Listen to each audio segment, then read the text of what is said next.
ലിംഗസമത്വം ഉയർത്തി കെട്ടിപ്പടുത്ത നവോത്ഥാനത്തിന്റെ മതിൽ 4 വോട്ടിൽ തട്ടി ദേ കിടക്കുന്നു ഒരു തെരഞ്ഞെടുപ്പ് കാലത്ത്.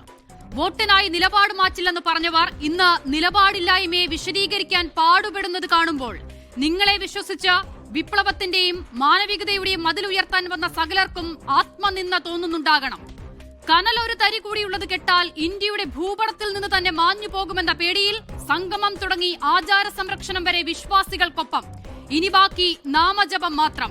ഈ പോക്കാണെങ്കിൽ അതിനും മടിക്കുമെന്ന് തോന്നുന്നില്ല. പക്ഷേ ഒരു ഭാഗത്ത് 4 വോട്ടിനായി സകല അനാചാരങ്ങളുടെ സംരക്ഷണവും, മറുഭാഗത്ത് നാരായണ ഗുരുവിനെയും അയ്യങ്കാളിയെയും ഭ്രാന്താലയമായിരുന്ന ഈ നാടിന്റെ സകല നവോത്ഥാന മൂല്യങ്ങളുടെ അട്ടിപ്പേർ അവകാശവും ഒരുമിച്ച് അവകാശപ്പെടരുത്. യുവതീ പ്രവേശനത്തിൽ സർക്കാർ നിലപാട് മാറ്റുമെന്ന് പറഞ്ഞത് നാമജപവുമായി തെരുവിലിറങ്ങിയ NSS ആണ്. ആരാണ് NSSന് ഉറപ്പുകൊടുത്തത്? ശബരിമല യുവതീ പ്രവേശനത്തിൽ നിലപാട് വിശദീകരിക്കാൻ സർക്കാരിന് കഴിയാത്തത് എന്തുകൊണ്ടാണ്? ഭൂരിപക്ഷ വോട്ട് ബാങ്കിൽ തുലനം ചെയ്യുമ്പോൾ യു ടേൺ അടിക്കാനുള്ളതാണോ CPIMന്റെ നവോത്ഥാനം?